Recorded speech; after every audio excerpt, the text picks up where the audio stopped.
Pupunta ako ngayon dyan sa Kreuzberg Church. Ang simbahan nito ay isa sa mga pinaka-historical dito sa Bonn.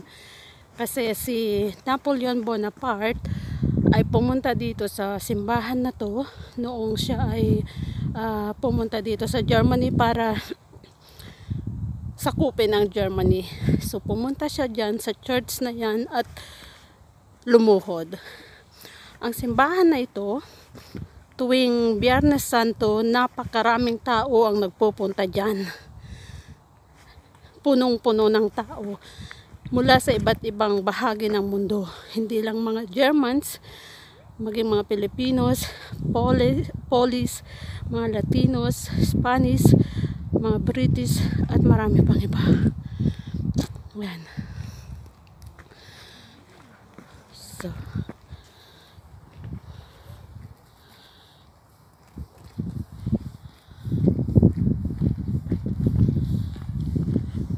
nga ba ang napakahalagang bahagi ng simbahan na ito na dinadayo ng iba't ibang deboto mula sa iba't ibang bansa. Alamin natin kung ano ang mahiwagang bahagi na ito. Ito ang Heilige Stiege, Holy Staircase. Ang Holy Staircase na ito ay replika ng hagdanan ng palasyo ni Poncio Pilato kung saan si Jesucristo ay umakyat bago siya hatulan. Ang Heilige Stiege ay 28 steps. Ang mga tao ay nagpupunta dito tuwing Biyernes Santo at may dinadasal. Sa bawat hakbang ng 28 steps na to, iba-iba ang dinadasal. Mayroong papel na sinusundan ang bawat deboto at ito ay binibigkas nila sa bawat step ng hagdan na ito. At sila ay naniniwala na kapag natapos nila ang pagdadasal o panalangin sa 28 steps na to at naabot ang dambana sa itaas, sila ay maliligtas ni Jesucristo.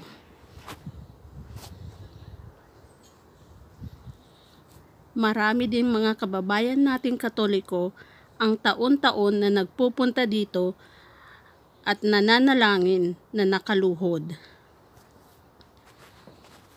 Meron ding bahagi ang simbahan na ito sa kaliwa na kung saan mayroon din doon Station of the Cross.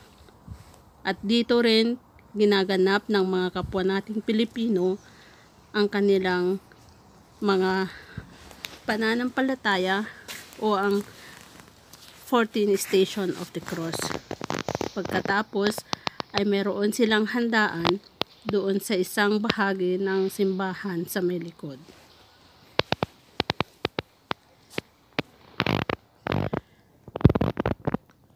So ito ang isang bahagi ng simbahan na napakahiwaga dahil ito ay may connection kay Jesucristo. Ito naman ang loob ng mismong simbahan sa likod ng Heilige Stiege. At dito ginaganap ang misa ng Biyernes Santo. Ayan, bahagi din ito ng simbahan.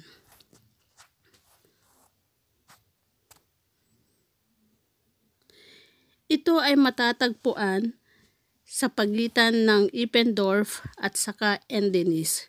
Ito ay nasa mataas na bahagi ng isang hill.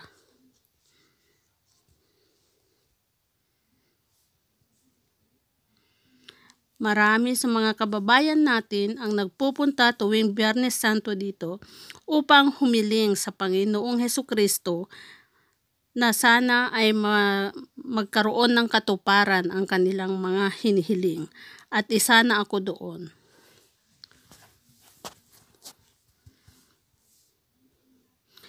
Ito naman ay isang maliit na kapilya na nasa kaliwang bahagi ng simbahan.